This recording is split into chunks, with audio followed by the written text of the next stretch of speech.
आज हम बताएंगे आपको एक संत और सेठ की कहानी, जिसमें संत का भगवान पर इतना अटूट विश्वास है कि वो प्रसाद में जहरीला भोजन खाने से भी परहेज नहीं करता।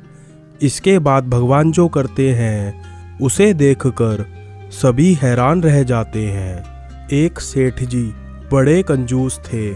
एक दिन उन्होंने दुकान पर बेटे को बैठा दिया और बोले कि बिना पैसे लिए किसी को कुछ मत देना, मैं अभी आया। अकस्मात एक संत आए जो अलग अलग जगह से एक समय की भोजन सामग्री लेते थे।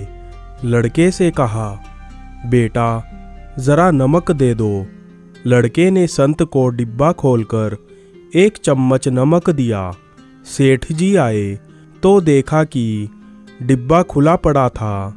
सेठ जी ने कहा, क्या बेचा? बेटा बोला, एक संत जो तालाब पर रहते हैं उनको एक चम्मच नमक दिया था। सेठ का माथा ठनका। वो बोले, अरे मूर्ख, इसमें तो जहरीला पदार्थ है। अब सेठ जी भाग कर संत के पास गए। तब तक संत भोजन बनाकर भगवान का भोग लगाकर खाने की थाली लेकर बैठ चुके थे। सेठ जी दूर से ही बोले, महाराज रुकिए, आप जो नमक लाए थे नमक नहीं था बल्कि जहरीला पदार्थ था। कृपा करके आप ये भोजन ना करें। संत जी बोले, भाई हम तो प्रसाद लेंगे ही, क्योंकि भोग लगा दिया है। भोग लगाकर भोजन छोड़ नहीं सकते। अगर भोग नहीं लगता तो भोजन बेशक छोड़ देते। ये कहकर संत ने भोजन को प्रसाद समझकर खाना शुरू कर दिया। सेठ जी के होश उड़ गए। वो रात भर वहीं बैठे रहे। सेठ को रह रहकर ये चिंता सता रही थी कि अगर संत को कुछ हो गया तो बड़ी बदनामी होगी। रात में अगर तबीयत बिगड़ी तो कम से कम वैद्य को दिखा देंगे। सोचते सोचते उसे नींद आ गई।